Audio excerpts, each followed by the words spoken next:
This is our domain. This is my domain. Well, this one's actually the shop's, but you know what I mean.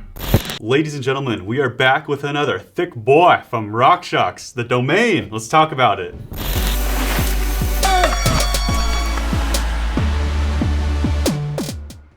With bikes these days getting bigger and more capable, it only makes sense that component manufacturers have been doing the same thing. So when RockShox came out with the ZEB last year, we immediately fell in love with it. I have one on my bike right now and I love it. So we're super stoked to see the new Domain come out, a more budget-friendly version of the ZEB, which can appeal to a much broader range of riders. The Domain is offered in 150 to 180 millimeters of travel and for 44 millimeter offset for 27.5 and 29-inch bikes. So this could find a home on a lot of riders' bikes and could be super awesome for people who are into those more enduro style trails and riding the bike park in the summertime. So this is going to be something that is really awesome to see on those bikes. Just like the ZEB, the Domain has 38 millimeter upper stanchion tubes, but that is pretty much where the similarities end. This has the motion control RC damper in it, as well as a different debonair air spring. But this is $549. Wow. For this beast of a fork. It's a pretty killer deal for a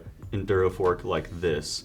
And that is exactly what these forks are designed to do. The ZEB, for example, was designed with racers like Sam Hill, some of the fastest guys on the planet. So while we can't exactly buy the speed that Sam Hill has, we can certainly get the same parts that he has on his bike and put them on our bike, and hopefully it makes us a little bit faster too. Another thing that's different about the Domain from the ZEB is, aside from the price, is the weight. The Domain comes in at about half a pound heavier than the ZEB, which is mainly due to the materials that are used in the lowers and the upper tubes. While the Domain is a little bit heavier than the ZEB, the on-trail performance is actually pretty comparable. We're gonna bring in Liam here in a sec, and he's gonna give us an idea of what this thing feels like on the trail.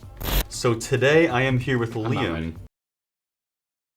Awesome, so how would you compare this to the ZEB?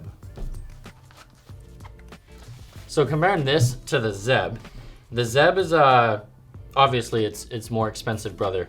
But the Domain's really impressive, and at first ride impressions, you don't really notice a huge difference. What you do start to notice kind of down the line of riding it and riding it really hard is just kind of the compression and the adjustment isn't quite there on the Domain. Mm-hmm. But as far as the air shaft goes and the feel goes off the top, and just kind of the way the fork tracks and, you know, the 38 mil stanchion and everything, It feels really similar, like impressively similar to the ZEB. Nice, awesome. Well, who would you say this fork is for? Pretty much anyone who, you know, is looking to upgrade their long travel bike, get something stiffer up front, especially someone, you know, who might not have a $7,000 bike and can't justify throwing a ZEB on there. Who's a lot of us out there. Getting a Domain on there for $549 is a really good price and a really good upgrade. So anyone who's looking to upgrade their fork and just not go jump all the way to the price range of the ZEB, something right in the middle for this fork is definitely who this is for and who we'd recommend this for. Awesome. Well, there you have it, folks. Those are our first impressions on the new RockShox Domain fork. Let us know if you have any questions or any comments down in the comment section. And also click like and subscribe, please. It means a lot to us.